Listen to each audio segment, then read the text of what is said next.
Donc je pense qu'on va aborder ensemble 3 points dans cette table ronde. La première, c'est de quoi parle-t-on quand on parle CSRD au niveau de vos secteurs d'activité, donc l'assurance, la réparabilité.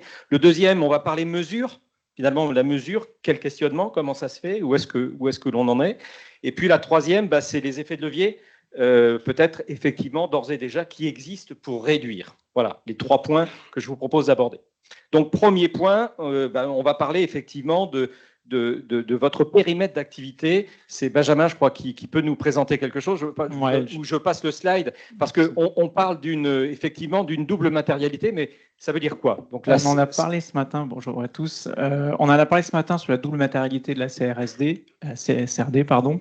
En fait, on a 2 choses qui sont à prendre en compte. C'est la stratégie que vont avoir toutes les entreprises, et particulièrement les assureurs, à s'adapter au changement climatique, c'est-à-dire l'impact sur leur activité, on a parlé d'assurabilité, et puis à atténuer l'impact qu'elles peuvent avoir. Donc on parle de matérialité financière sur l'impact de l'environnement sur nos activités, et la matérialité du coup d'impact que nous, on peut avoir sur l'environnement. Donc on a différents critères ici qui sont spécifiés. Et dans la CSRD, qui est plus globale que le coût carbone, encore une fois, c'est ESG, donc il y a beaucoup de trigrammes là. Et donc en fait, on regarde un ensemble de périmètres. Et donc on va mesurer à partir de l'an prochain. Donc il y a déjà plusieurs compagnies qui font des exercices à blanc. Là, je vous ai mis la matrice de double matérialité pour Massif, pour vous donner une idée. Alors il n'y a pas la légende volontairement, mais on a matérialisé différents risques, différents indicateurs que nous allons devoir, différents sujets sur lesquels on va devoir publier des indicateurs, les suivre et avoir les trajectoires. Et je vous ai surligné en rouge en haut à droite, ça ne se voit peut-être pas forcément, mais c'est une matrice assez classique, cotation 4-4. Et là, l'idée, c'est de dire le coût carbone au global pour les activités d'assurance, vous voyez où est-ce qu'il est positionné. Il est quasiment tout en haut de nos préoccupations. Celui qui est le plus en haut de nos préoccupations, c'est l'assurabilité, c'est l'accessibilité de nos offres et le fait de demain de pouvoir permettre, entre guillemets, l'avenir. Donc on est sur un sujet qui est au cœur de nos préoccupations pour demain. Pour demain. Une réaction peut-être, Christophe, parce que ça concerne c'est vaste, la CSRD, on parle aussi RSE, ou on parlait avant RSE, quelque part, il y a une évolution par rapport à ça.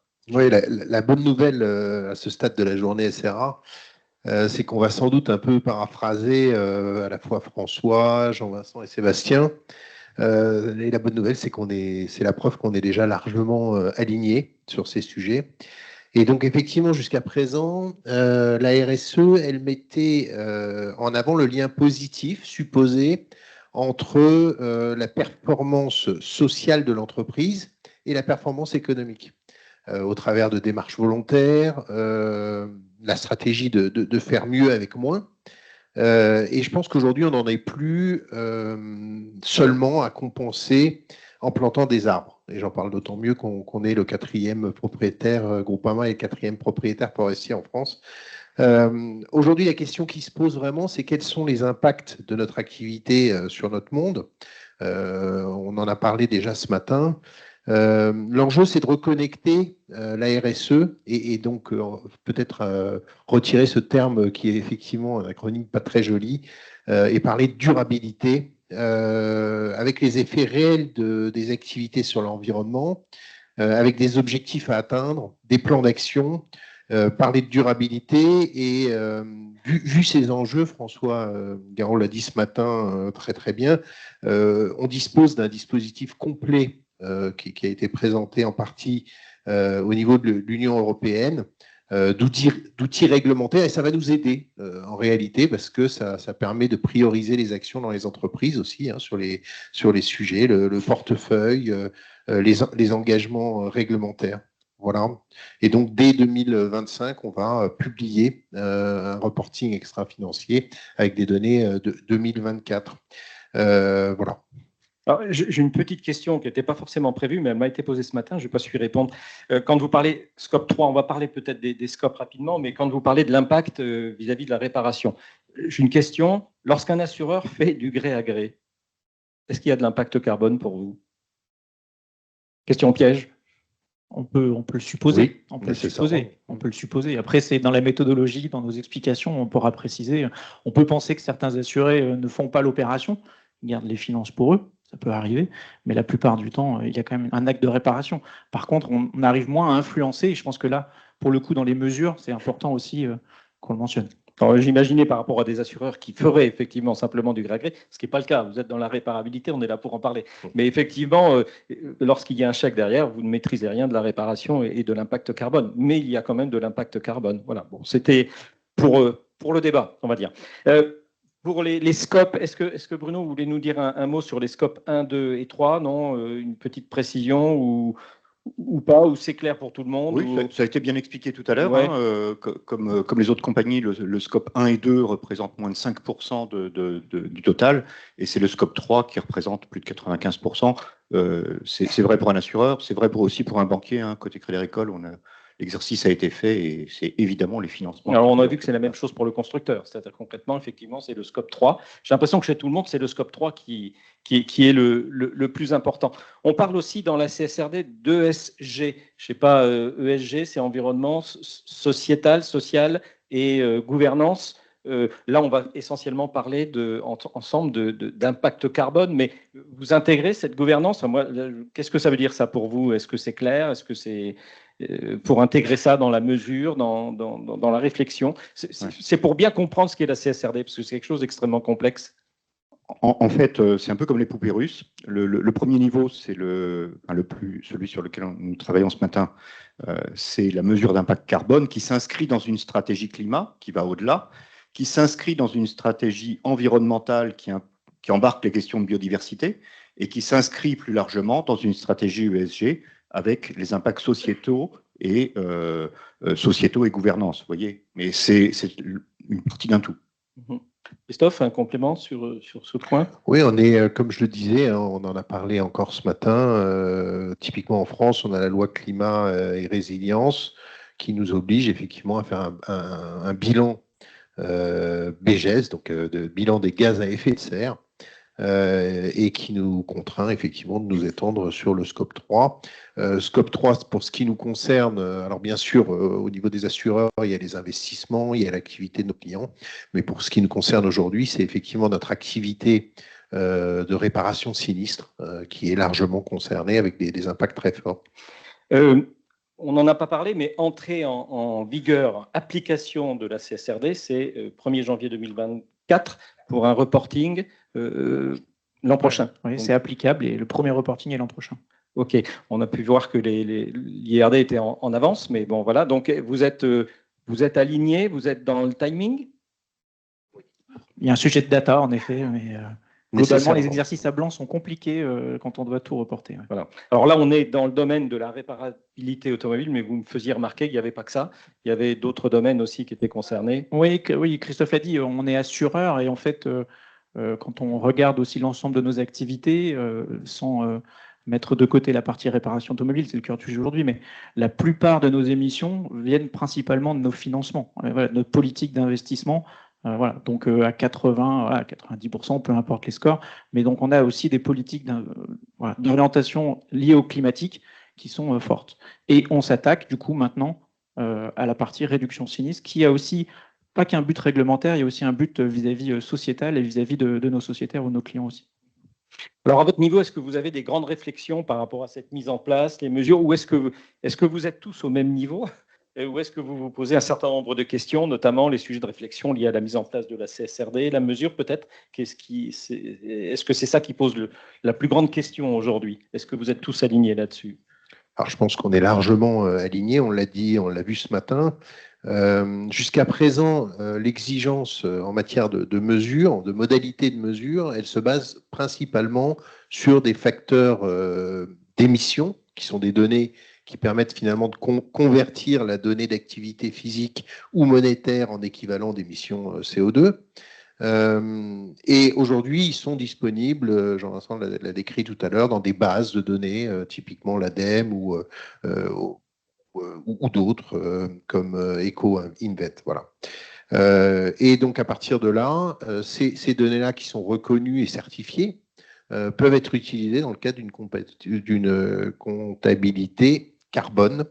Voilà où on en est aujourd'hui. Donc, c'est ce qu'on a entrepris de faire, effectivement, pour respecter nos obligations réglementaires.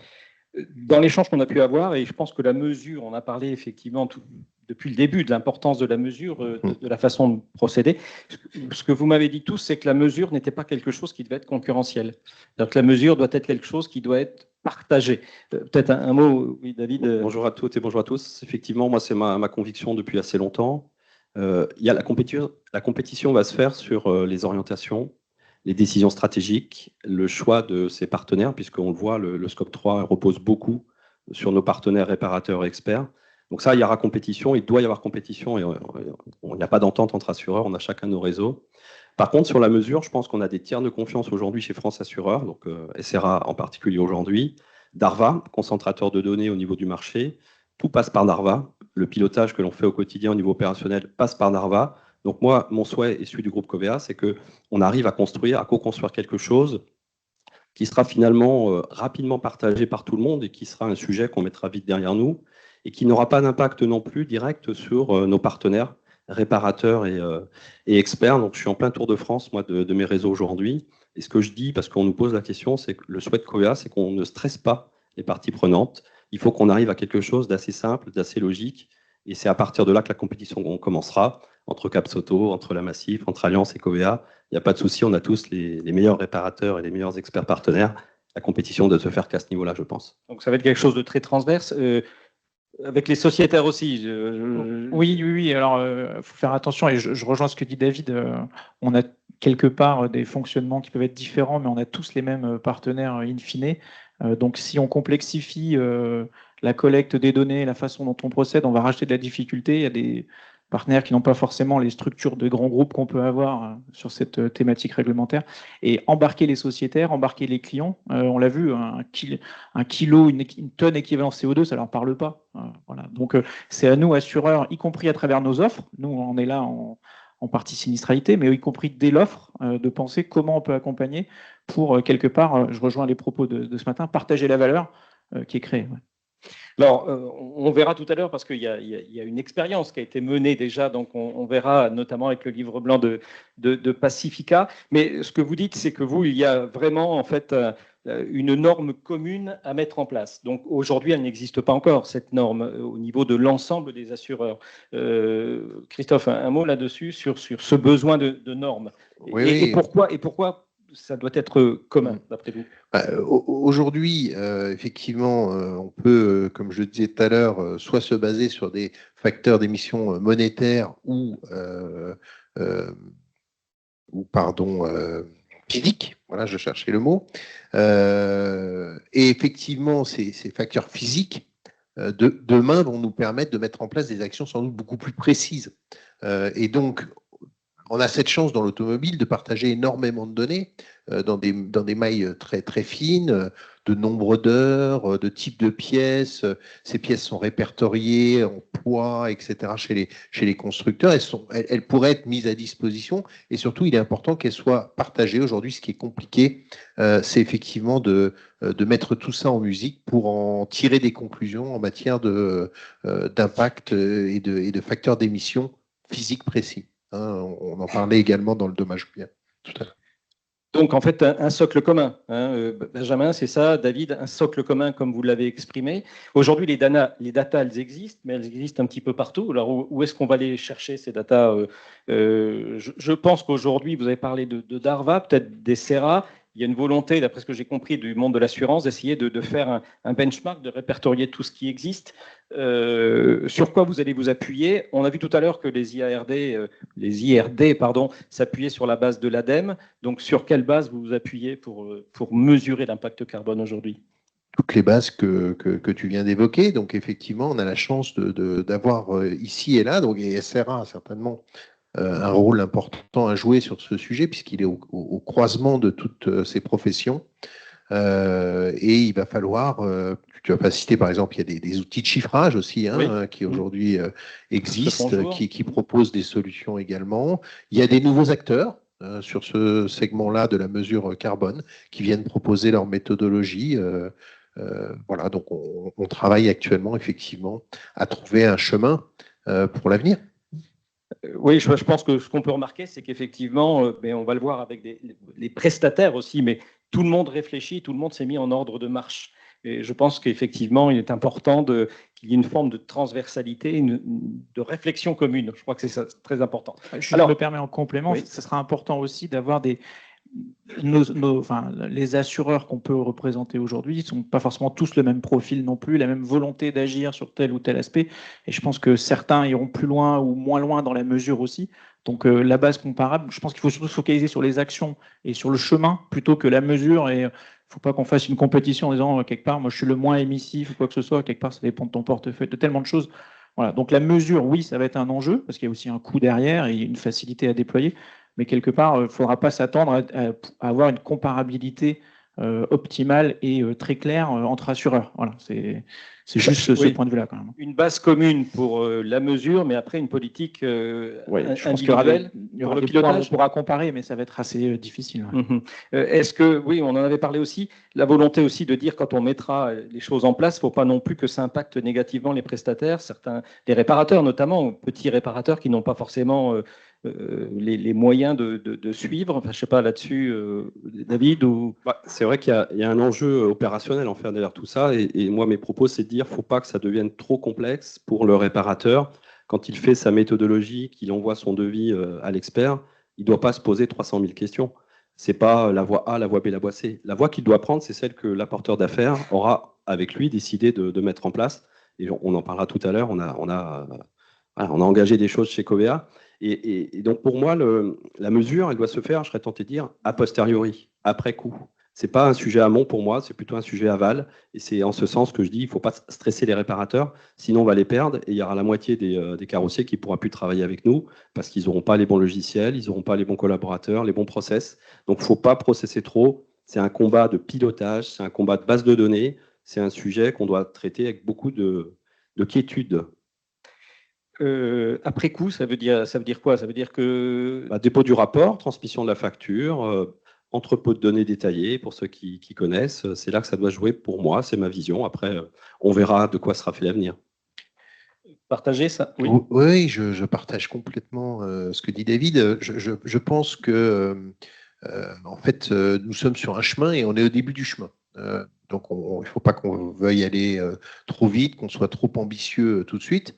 Après, je pense qu'il y a, les méthodes de chiffrage, elles varient selon les objectifs qu'on se fixe. Moi, je peux distinguer deux objectifs. Le premier, c'est tirer des bilans. Et donc là, effectivement, on est plutôt dans des logiques a posteriori. C'est une mesure a posteriori, et puis on peut, pour le coup, là, se baser sur différents facteurs d'émission déjà disponibles pour tirer un bilan et que tout le monde soit évalué selon les règles qui se ressemblent. Après, il y a un deuxième sujet, et David l'évoquait, c'est le pilotage. Et là, pour le coup, je pense que ce qui est important, je pense que le match se joue au moment de la décision. Jean-Vincent l'a très bien décrit dans le dommage au bien.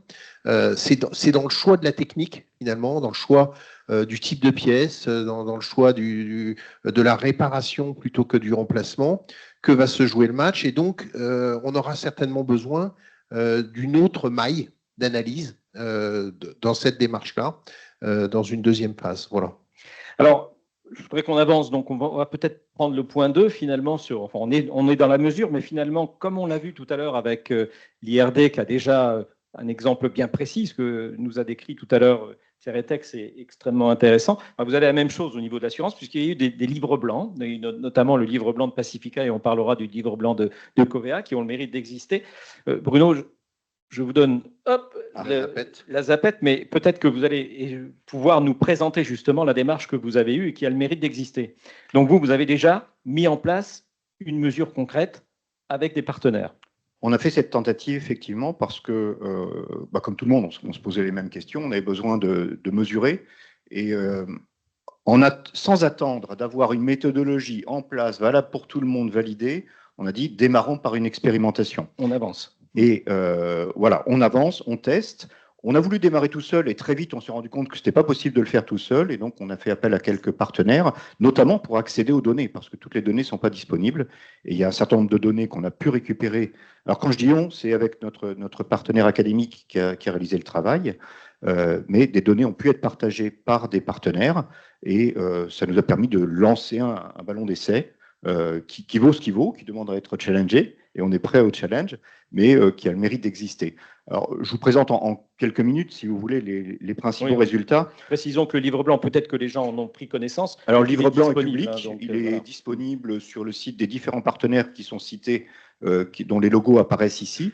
J'en ai une trentaine d'exemplaires à côté du café. D'accord, vous n'êtes pas venu sans rien. En version papier pour ceux qui aiment bien. Voilà, donc quelques partis pris. On a voulu vraiment partir d'une démarche la plus scientifique possible et on s'est associé à un institut de recherche, l'Institut Louis Bachelier, qui est spécialisé en finance durable, finance et assurance, qui est une émanation de la direction du Trésor, ça aide aussi, et qui nous a apporté son concours méthodologique et sa puissance de calcul. On a pris quelques partis pris qui ont été largement discutés, hein, c'était pas trivial, se dire quel est le périmètre de calcul. Et on a considéré que c'était le périmètre quelque part d'influence que l'on a. Un contrat d'assurance, lorsqu'il y a un sinistre, eh bien, ça enclenche toute une chaîne de valeur d'opération et finalement, le sinistre ne se limite pas à la simple réparation, mais embarque toute une chaîne de valeur. Et donc, le parti pris qu'on a pris, c'est de considérer la totalité de la chaîne de valeur, depuis le sinistre avec toutes les étapes liées à l'assistance, donc le dépannage, le taxi, le véhicule de remplacement, la remise en état du véhicule avec la réparation, remplacement par du neuf ou de l'occasion, la remise en peinture, je dirai un mot sur la peinture, l'étape d'expertise évidemment, et puis le démantèlement des véhicules. Voilà, ça a été un petit peu l'ambition et le parti pris qu'on a pris, et ça a été une démarche collective puisque, comme je le disais, on s'est associé avec Europe Assistance pour la partie assistance, BCA Expertise qui a mis à disposition de l'Institut ces expertises réalisées et le détail des expertises pour avoir des données détaillées. Et puis d'autres partenaires, AkzoNobel sur la peinture, le réseau de garage Acercar, Back2Car, Alliance Automotive Group pour le démantèlement et Valeo sur la partie... Donc c'est une étude de cas, quoi, concrètement. C'est une étude de cas. Alors, juste, voilà, le bilan, le résultat de cette étude. Si on prend ligne à ligne, vous voyez que la première étape de la chaîne de valeur, c'est sur l'assistance. La mesure a été faite comment? On a essayé de déterminer qu'est-ce qu'était un sinistre moyen sur le périmètre France. Ce n'est pas uniquement sur le portefeuille Pacifica ou sur un des portefeuilles. Chacun des partenaires a apporté l'ensemble de ces données qui ont été mises à disposition de l'Institut. On a essayé de déterminer ce qu'était un sinistre moyen. Et donc, pour le lire, vous voyez que le remorquage, en considérant le nombre de kilomètres faits par la dépanneuse, avec la puissance de la dépanneuse, le type de carburant, etc., ça représente 10 kg de CO2 équivalent par opération. Sachant que le dépannage intervient en moyenne, à dire d'Europe Assistance, dans 10% des sinistres, ça fait 1 kg par opération. Je ne vais pas tous vous les lister comme ça. Ça permet de la même façon, le taxi a été mesuré, les véhicules de remplacement, ça a été notre surprise, pèse pour beaucoup dans le bilan global, et l'assistance au global, c'est 10 kg. L'expertise a été mesurée de la même façon, donc BCA nous a fourni ces données, je vois Benoît en face de moi, et on voit que selon que l'expertise est faite à distance ou sur place, évidemment, c'est sans commune mesure, et représente 2,8 kg. Le véhicule de remplacement mis à disposition par les garages, lui aussi a été estimé avec du dire d'experts, parce que là aussi les données ne sont pas forcément disponibles, et représente 54 kg, ce qui est énorme dans le bilan global. Et enfin, la remise en état du véhicule avec le remplacement par une pièce neuve, remplacement par une pièce, qui a un rapport énorme entre les deux, hein, puisqu'on est dans un rapport de 1 à 5 entre le remplacement par une pièce issue de l'économie circulaire versus le neuf, et puis la réparation. Donc on est à des pourcentages supérieurs à 100, puisque en moyenne, pour un sinistre, il y a plus d'une pièce qui a été travaillée. Et donc on arrive à 40 kg de CO2 pour la partie remise en état du véhicule, et puis le post-peinture qui a été traité à part, qui est considérable, à 39 kg, l'équivalent de la remise en état du véhicule. Et je sais qu'AkzoNobel est dans la salle, on l'évoquera, et Bruno en parlera tout à l'heure, mais on parle surtout du chauffage. Ça a été évoqué d'ailleurs par Stellantis, c'était intéressant de voir que c'est surtout le chauffage et la gestion de la cabine de peinture qui est émettrice et pas le composant. On arrive au global à 146 kg par collision. Voilà pour le calcul que l'on partage. Même exercice sur le bris de glace, plus simple à traiter, où vous voyez que la réparation est très faiblement émettrice, contrairement au remplacement, que ce soit pour le pare-brise ou les autres éléments vitrés. Voilà les principaux enseignements. Vous voyez qu'il y a des surprises. Hein. Les surprises, c'est que, si je remets la slide sur la collision, on ne s'attendait pas à ce que le poste peinture soit aussi élevé, mais on a des explications. On ne s'attendait pas finalement à ce que, quelque part, la question de la pièce de réemploi, la PIEC, finalement, en termes d'impact, c'est important. Et il ne faut surtout pas lever le pied sur le sujet, mais le sujet se pose aussi, le match se joue aussi sur les véhicules de remplacement et la peinture, comme évoqué. Et on l'évoquera dans le tour de table de cet après-midi. Pour une présentation rapide, on a fait le tour, justement. Alors, ça a le mérite d'exister. Pour partager cette étude de cas, on va dire, cet exemple. Oui, on remercie Pacifica pour ce partage. On ne peut que partager l'idée de cette vision collaborative de la chaîne de valeur avec tous les points d'attention qui ont été évoqués par François sur la notion de concurrence et d'entente donc sur des sujets. Le point que j'ai en tête, moi, c'est de me dire qu'aujourd'hui, on en est à se mettre d'accord sur la graduation du thermomètre, si j'ose le parallèle avec la hausse des températures moyennes. Et donc, j'ai le sentiment qu'au fond, dans la mesure où on parle d'une métrique qu'on maîtrise très peu, hein, c'est-à-dire la notion de gramme d'impact carbone, c'est quand même plus compliqué qu'une minute sur nos téléphones portables ou 1 euro dans nos portefeuilles. Donc, se mettre d'accord sur effectivement ces règles de calcul paraissent importants.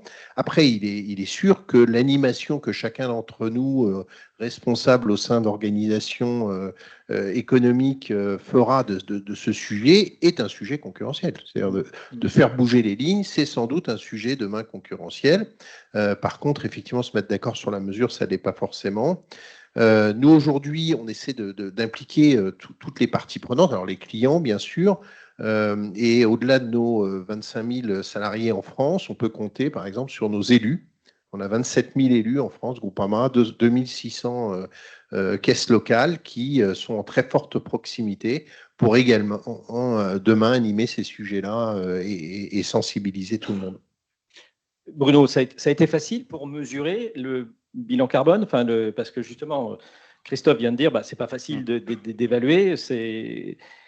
Nous, on a tâtonné, ça a été 2 fois plus long que prévu pour le faire. On a mis 1 an et demi, mais parce qu'on partait d'une feuille blanche et que les méthodologies n'étaient pas stabilisées. Donc, il y a eu des débats, il y a eu des discussions, parfois sérieuses avec certains partenaires sur certaines visions. Voilà, donc c'est un travail, mais vous savez, la robustesse d'une publication qui se veut un peu scientifique vient aussi de la controverse et des débats qu'il y a pu y avoir en amont. Ça s'appelle la conciliation.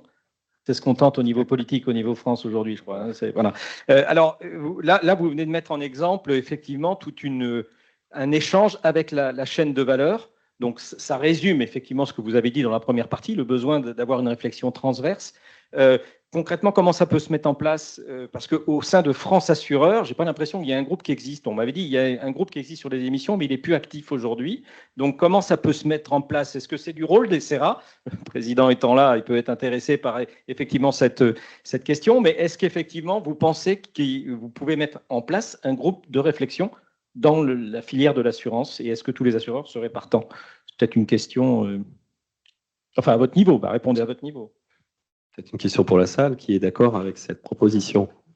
Il n'y a pas de main qui se lève, mais peut-être pas beaucoup d'assureurs en dehors de la table ronde, finalement. Bon, donc on voit qu'effectivement, à votre niveau, c'est plutôt quelque chose. Je pense qu'on a évoqué ce matin un aspect qui était très important, c'est, on va y venir sur les mesures, mais sur l'aspect réparabilité. Quand je voyais tout à l'heure Stellantis avec le gigacasting, je ne vous cache pas que pour un assureur, ça interroge. Voilà. On a eu une bonne nouvelle hier soir, vous avez dû voir à la Commission européenne avec les dessins. Voilà, ça descend un peu le temps que ce soit transposé. On est tranquille dans 10 ans. Dans 10 ans, voilà, 3 ans plus de 8 ans, donc 11 ans même. Donc voilà, donc on s'intéresse, et je pense que les assureurs, via SRA, via France Assureur, ont cette action d'influence et de lobbying à mener pour permettre quelque part les actions qui vont mener à la réduction. Voilà, il ne faut pas qu'on soit sur un champ ultra réduit par rapport à nos leviers, en fait. Sinon, la PIEC, au bout d'un moment, il n'y en aura pas plus que ça. Enfin, on va tous la vouloir, y compris pour d'autres raisons que le carbone. Donc, à un moment donné, voilà, il nous faut penser plus large, même si ça va prendre en effet du temps. Voilà. Mais il faut initier ces combats maintenant. Alors, on avance dans notre table ronde. On a évoqué le premier point, périmètre au niveau de votre activité. Le deuxième point sur la mesure et effectivement l'étude de cas. Et le troisième point, ça va être sur les effets de levier. Et donc, le deuxième livre blanc qui était sorti, initié par Covea aussi, et qui est complémentaire, parce que là, on avait chez Pacifica des mesures et chez Covea plus une réflexion sur l'aval, tout ce qui pouvait être mis en œuvre pour réduire l'impact. Donc, on peut en parler maintenant. Alors, étant niortais, je n'ai pas pu prendre une trentaine d'exemplaires pour les mettre à l'accueil pour que vous puissiez repartir avec. On les distribue en ce moment à l'ensemble de nos réseaux, donc dans le cadre de notre Covea Tour. Moi, je vais repartir en fait de la diapo d'Alliance. Quand on voit le rapport de force entre la pièce neuve et la réparation, ou la pièce de réemploi, c'est là en fait où on se questionne. En tant qu'assureur, et Covea n'est pas le seul évidemment à militer pour cette démarche. C'était trop vite. La réparation plutôt que le remplacement, c'est dans tous nos plans d'action tous les ans. C'est dans tous les supports, dans tous nos kits d'animation. C'est presque une incantation. Sauf qu'on voit qu'aujourd'hui, ça ne marche plus. Ça ne marche plus. Le taux de réparation, on commence à le mesurer. Il a baissé de 2 points là, depuis 3 ans. Le nombre d'heures vendues par nos carrossiers ne cesse que de baisser. Le poids de la pièce neuve dans la facture ne cesse que d'augmenter. En 10 ans, on est passé de 45% donc de poids de la pièce sur une facturation d'un réparateur à 53%. Donc on voit que ça ne marche pas. Alors, effectivement, il y a eu un peu d'inflation sur le prix des pièces, ça peut expliquer que le poids soit supérieur et on va nous dire oui, mais la main-d'œuvre est trop basse, c'est pour ça que l'impact de la main-d'œuvre ne se voit pas assez. Oui, mais quand on a dit ça, on n'a pas trouvé les solutions. Donc nous, on a pris le parti chez Covea de prendre un temps de réflexion, pour dire même un temps de concertation avec différentes parties prenantes, nos groupes d'expertise, des carrossiers, la FRCI, que je remercie au passage. Alain, tu as repris le flambeau, donc avec Patrick Léris. On a longuement échangé sur ce dossier. Il m'a dit, mais David, vous y allez quand? Parce que moi, ça m'intéresse. Donc on a lancé en fait les grandes manœuvres au mois de mai, avec la parution d'un livre blanc, donc où Stéphane Duroux, directeur général Assurance France du groupe, et Valérie Cohen, directrice générale de l'offre et des services, ont pris leur plume pour co-signer ce beau livrable que vous pouvez trouver sur les réseaux sociaux ou sur le site de covea.fr.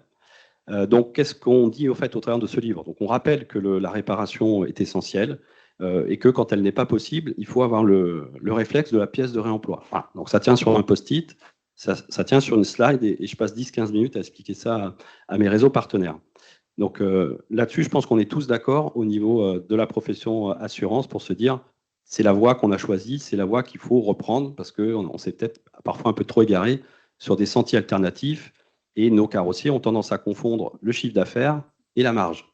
Et ça, quand on a dit ça, je l'ai entendu tout à l'heure au travers des propos du président de Saretech, le sujet, il est là en fait. Aujourd'hui, un carrossier, il n'a pas intérêt à exploser son chiffre d'affaires, il a intérêt à faire de la marge, à dégager du profit et de la rentabilité pour récompenser ses collaborateurs et faire vivre son entreprise. Donc, pour vous parler concrètement des sujets que l'on a engagés, donc on a, au travers de ce livre blanc, engagé un programme donc, sous la responsabilité de Romain Richard, qui est dans la salle aujourd'hui. Et dans le cadre de ce programme, je vais vous partager en toute confidentialité, donc je compte vraiment sur vous pour que ça ne sorte pas de la salle, un certain nombre d'actions. Donc, avec une intention, c'est booster la réparation. Voilà, c'est vraiment le socle, la fondation de nos travaux par rapport à nos réseaux. Non, ça passe notamment par un des premiers points, enfin le premier point, c'est le nombre d'heures. Donc le nombre d'heures, il est juste, il est bon pour les petits dommages. Pour les dommages qui commencent à être un peu plus complexes à aborder, ça peut parfois discuter et les échanges entre les experts et les réparateurs peuvent vraiment se compliquer. Et ce qu'on a, nous, identifié, et là où on veut aller vraiment chercher de la valeur, c'est sur les réparations remarquables. Donc on parle de chantier à 15 heures, 20 heures, 30 heures, 50 heures. Ça arrive qu'un carrossier ait besoin économiquement d'un certain nombre d'heures pour que sa prestation soit rentabilisée et soit finalement faite avec le sourire. Et donc, on invite nos réseaux, on invite les groupes d'expertise, on invite les carrossiers à discuter le nombre d'heures, à batailler, à aller chercher les 2 heures, les 3 heures, les 5 heures nécessaires pour que le chantier soit rentable. Un carrossier ne doit pas travailler à perte, il doit travailler avec le sourire, comme je disais.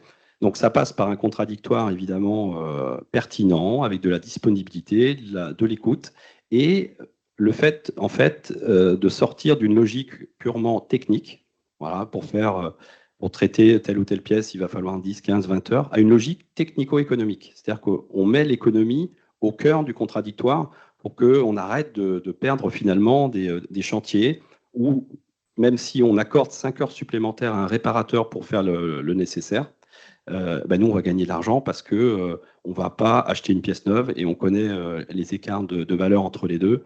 Donc, gagner de l'argent, c'est modestement avoir des primes compétitives, c'est la capacité à avoir des produits d'assurance automobile parmi les moins chers du marché. Vous gagnez de l'argent et vous avez moins d'impact. Hein. On est en train de et parler moins d'impact carbone. En fait, nous, on parle de la formule éco-éco. Donc, l'écologie, c'est ce qui nous invite évidemment à prendre la parole dans le cadre du livre blanc. Mais l'économie ne doit jamais être oubliée. Il n'y a pas d'antinomie entre les deux. Donc, ça, c'est vraiment un parti pris qu'on a aujourd'hui et qu'on partage avec l'ensemble de nos parties prenantes. Le deuxième sujet que l'on a engagé, parce que chez Covea, on est quand même plutôt bien équipé en matière de formation, grâce à CESVI France, notre technocentre de Poitiers. Donc, on a de la recherche, du développement, des méthodes de réparation qui sont éprouvées, qui sont testées. Et on pense que la formation, l'accompagnement technique des équipes chez les carrossiers est un enjeu très important. Donc, on a un certain nombre de formations liées à la réparation durable, qui sont en train de se renforcer ou de se compléter pour qu'on propose à nos carrossiers des programmes complets. C'est parfois aussi des formations qui sont menées entre carrossiers et réparateurs. On aime bien mixer les populations, ça a beaucoup de succès. Je pense que ceux qui aujourd'hui représentent ces entreprises ne diront pas le contraire. Donc ça, c'est le deuxième boost, c'est la formation. Le troisième boost, c'est l'innovation. Parce que moi, j'ai bu les paroles du groupe Stellantis tout à l'heure, mais quand on vend une optique de phare aujourd'hui ou des caméras, c'est pas normal qu'on ne prévoit pas le kit de réparation. Et donc, trop souvent, les kits de réparation ne sont pas fabriqués, ne sont pas conceptualisés, ne sont pas vendus. Donc, chez Covea, depuis très longtemps, on a des kits de réparation. Là, on vient d'appuyer sur l'accélérateur via la technologie d'impression 3D. Donc, aujourd'hui, on a déjà en rayon un certain nombre de pièces. On commence à commercialiser des kits de réparation lorsque le constructeur n'a pas pensé, peut-être qu'il a oublié de le faire, que la réparation pouvait avoir un enjeu écologique pour l'ensemble des parties prenantes. Le message est passé. Le message est passé et moi, je ne manque pas de le passer très régulièrement, notamment à vos confrères de chez Renault. Et le deuxième point, qui sont peut-être présents aussi dans la salle, j'ai pas... Si Clotilde, elle est là. Clotilde, elle pourra confirmer, vous pouvez lui dire, lui demander, elle ne pourra qu'approuver. Et le deuxième point, le dernier point, pardon, le quatrième, c'est le contradictoire. Et le contradictoire, c'est ce que je disais tout à l'heure, c'est la capacité des acteurs à être disponibles, à discuter, à accepter l'erreur, à accepter le fait que ça n'a pas marché. On a tenté une réparation, on est obligé de se tourner vers une pièce de réemploi. On a pris une pièce de réemploi, on est obligé de commander une pièce neuve, ça peut arriver, mais il faut valoriser le temps perdu. Il faut le valoriser. C'est ce que j'entends au quotidien depuis le début septembre et notre Tour de France. Les réparateurs, souvent, finalement, sont dissuadés de prendre des risques parce que l'expert leur a dit non une fois, leur a dit non 2 fois, leur a dit non 3 fois. Et je ne jette pas la pierre sur l'expert. Hein. Non, mais on en parlera avec eux tout à l'heure. Je pense que c'est l'inverse. Il y a une volonté du contradictoire. Et les experts sont vraiment aussi à l'écoute du sujet puisque les parties prenantes sont au quotidien dans les échanges sur les dossiers. Donc, les experts et les réparateurs. Donc, quand on leur dit prenez le temps de discuter, prenez le temps d'ajuster, de modifier. Et on a aussi des choses qui vont sortir sur les modalités d'expertise, notamment à distance, avec un test sur la vidéo-expertise. On pense que ça peut remettre un petit peu d'humain, finalement, dans des dossiers qui vont vite aussi de la faute de Covea. Parce que Covea, je ne sais pas si c'est moi, mais je ne crois pas. Oui. Parce que Covea, comme tous les assureurs, a envie d'aller vite dans l'indemnisation de ses clients, de ses assurés. Et le fait de passer ces messages de rapidité, on a peut-être aussi contribué, il faut en être conscient, au fait que tout le monde a envie d'aller vite. Et aller vite aujourd'hui, c'est un panier pièces. Je prends de la pièce neuve, je suis livré dans la demi-journée, et puis c'est terminé. Il faut changer les habitudes. Alors, merci pour ces solutions. Alors, c'est un peu frustrant parce qu'on les évoque assez rapidement et le temps passe. Donc, comme effectivement le traiteur va attendre, on va essayer d'avancer assez rapidement pour conclure notre table. Bruno, dans le livre blanc de Classifica, il y avait aussi, alors on avait une slide qui correspond. Voilà. Excusez-moi, c'est allé un petit peu vite. Oui, c'est pas moi. Hein, voilà. Donc, il y avait aussi des leviers d'action. Rapidement, un petit complément, non, par rapport à ce qui s'est dit ou... Oui, des chiffres surtout. Ouais. Parce que les leviers, je pense qu'on est tous d'accord. On est tous d'accord sur les leviers. L'avantage d'avoir pu chiffrer les choses, c'est qu'on a pu simuler l'impact de chacun des leviers sur l'ensemble des émissions. Et donc, c'est l'exercice qu'on a fait avec quelques hypothèses qu'on a challengées auprès des acteurs qui peuvent être discutés évidemment en disant, ben, voilà, une à une, si on a un à un, si on appuie sur un des leviers, qu'on l'appuie à fond, quel est l'impact sur l'ensemble? Et si on appuie simultanément, ça c'est le monde idéal, sur tous les leviers, où est-ce qu'on pourrait arriver? Et donc, par exemple, véhicule de remplacement, un parc électrifié à 50%, compte tenu des émissions associées, vous voyez que l'impact est de 11%, c'est le plus gros effet de levier, soit 15 kilos, avec tous les freins qu'on a pu identifier sur lesquels je ne reviens pas. Idem sur le poste peinture, là aussi, en discutant avec AkzoNobel en particulier, on voit que bonne pratique, et il reviendra dessus cet après-midi, donc je ne vais pas plus, pourrait avoir un impact, une réduction de 40% avec un impact de 7 points sur les émissions. Le taux de réparation, pardon. Le taux de réparation, pas de pièce de réparation, c'est une coquille. Le taux de réparation pourrait passer à 47%, je crois qu'il est autour de 45% aujourd'hui. Donc, mais voilà, c'est difficile. Hein, les derniers points sont les plus durs à obtenir. C'est comme dans les régimes. Hein, vous voyez, les derniers kilos sont les plus durs. 1 point, 2 kilos, et augmenter le taux de PIEC. Vous voyez, doubler le taux de PIEC, passer en moyenne 15 du marché à 30 points. C'est 3% d'impact sur l'ensemble des émissions de la chaîne de valeur dans le périmètre que l'on a défini, soit 4 kilos. Mais vous voyez que si, là aussi, dans un monde en couleur, tout le monde appuie sur tous les leviers, on peut raisonnablement, dans un horizon à définir, réduire de 22%, soit 32 kilos, les émissions, ce qui est une trajectoire qui est quasi compatible avec les trajectoires scientifiques, si on prend les trajectoires de l'Agence internationale de l'énergie ou autres, pour être aligné avec les accords du GIEC, on est dans cet horizon. Hein, voilà, donc ça veut dire que c'est à portée de main, mais avec du gros boulot derrière. Du boulot et de l'accompagnement. Alors, une réaction rapide, puisqu'on a eu Covea qui a parlé et Pacifica, sur les... Ouais, partager ces leviers. Oui, on partage complètement. Alors, juste, les assureurs ne sont pas mis à la réparation avec le coût carbone. Hein. Il y a le coût économique avant tout. Je pense que ça motive aussi et ça simplifie aussi les leviers, même en interne. Je pense que si on avait une équation économique différente, on serait plus en difficulté. D'ailleurs, on voit bien que si on voit les gratter au-delà des 22%, ça va commencer à être plus difficile. Hein. CF Les Échos à prix équivalent. Donc là, forcément, on va tous y aller. Donc non, il faut entraîner l'écosystème vers nous. On l'a tous. Voilà, on parle de la PIEC, on en parlera. Voilà, avoir une meilleure qualité de PIEC, voilà, pour avoir moins de retours et moins de contestations possibles. On a éduqué aussi nos sociétaires, voilà, aller jusque pour l'acceptation. Alors nous, on parle aussi on fait le lien avec le don d'organes, hein, quelque part. Il faut inverser la logique. Hein. Si vous dites pas non, c'est oui. Quelque part, aujourd'hui, on n'en est pas encore là juridiquement. Mais voilà, ça fait partie des leviers, donc complètement en phase avec tout ce qui pourra aider, puisque de toute façon, on sera tous partie gagnants jusqu'aux cotisations des sociétaires. Christophe, un complément? Oui, alors bien sûr, complètement aligné avec ce qui a été présenté par Bruno et David. Peut-être compléter avec le sujet qu'a évoqué rapidement Jean-Vincent tout à l'heure, qui est la prévention. Hein. Donc le meilleur sinistre, c'est celui qui n'arrive pas en termes d'impact environnemental. Et nous, effectivement, au niveau de Groupama, on est largement impliqués au travers des centres de conduite de sécurité Centaure. Effectivement, sur la réparation, un enjeu très fort de formation, au-delà même des formations qu'on peut animer et demander à nos prestataires, c'est même tout le sujet de l'attractivité des métiers de l'automobile qui se pose, avec la difficulté pour les garages de trouver des jeunes compétents sur ces sujets de la réparation, du redressage. Et tout ça. Un sujet qui n'a pas été évoqué, c'est la réparabilité des nouvelles générations de voitures aussi. On y travaille au niveau des branches automobiles, en lien avec Mobiliance, au niveau de France Assureur, donc en particulier sur les véhicules électriques, avec les problématiques de réparabilité, et puis surtout, en cas de baisse de la réparabilité de ces véhicules-là, un vrai sujet d'impact carbone du cycle de vie de ce type de véhicule si chaque fois qu'elles prennent un trottoir, elles sont irréparables. Hein. Donc un vrai sujet là-dessus. Sur l'économie circulaire, effectivement, le point, c'est sans doute effectivement d'intégrer le modèle économique des acteurs de la chaîne. Hein.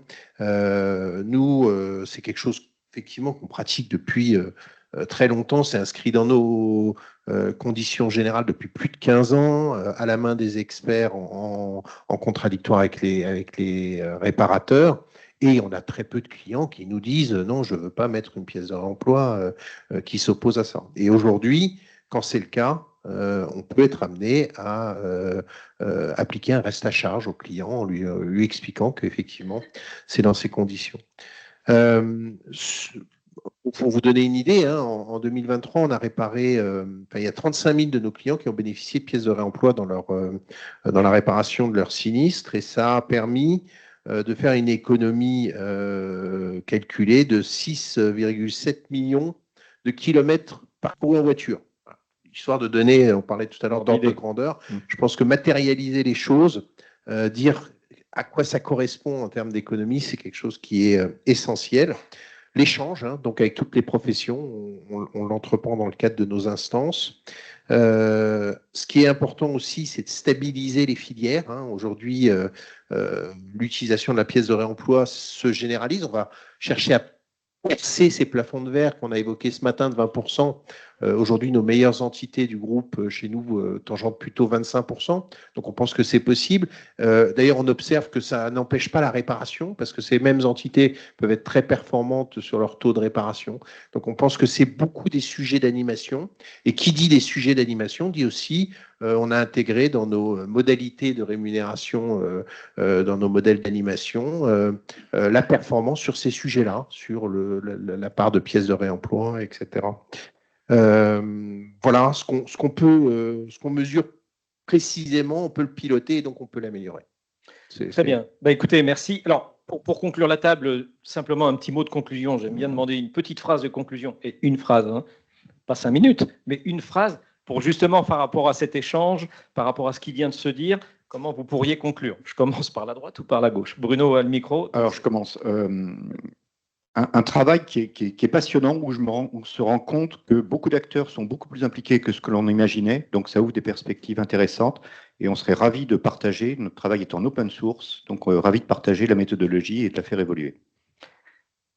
On va repartir de l'autre côté. Ouais, je pense qu'on est d'accord, et c'est déjà sain que, voilà, entre assureurs, on partage certaines orientations, mais ça fait partie de notre ADN, donc il ne faut pas le perdre. Voilà. Et puis, tu l'as dit tout à l'heure, le plus souvent, on a les mêmes réseaux partenaires, même s'il y a des variations de volume ou de secteur ou de portefeuille qui font qu'il y a des petites différences. Voilà, la réparation durable, pour conclure, c'est l'affaire de tous. Et Christophe, une phrase de conclusion? Merci. Je vais oser un clin d'œil. Monsieur Jourdain faisait de la prose sans le savoir. Tous autant que nous sommes, aujourd'hui, à la journée SRA, on faisait déjà des choses pour mieux réparer. Avec un impact environnemental favorable. L'idée aujourd'hui, c'est d'adapter le processus pour systématiser les choses, pour réduire l'impact carbone. La mesure du carbone, c'est encore un peu un voyage en terre inconnue. Les pionniers ne sont jamais aussi forts que dans la solidarité, dans le collectif. Et je pense que si on partage le sens et qu'on donne du sens à cette démarche, demain, on peut réalistiquement être optimiste pour la durabilité. Voilà. Merci, messieurs, pour cet échange de points de vue. J'espère qu'il aura été fort d'enseignement. Attendez, je pense qu'il n'y a pas de questions extérieures. On a tenu notre timing.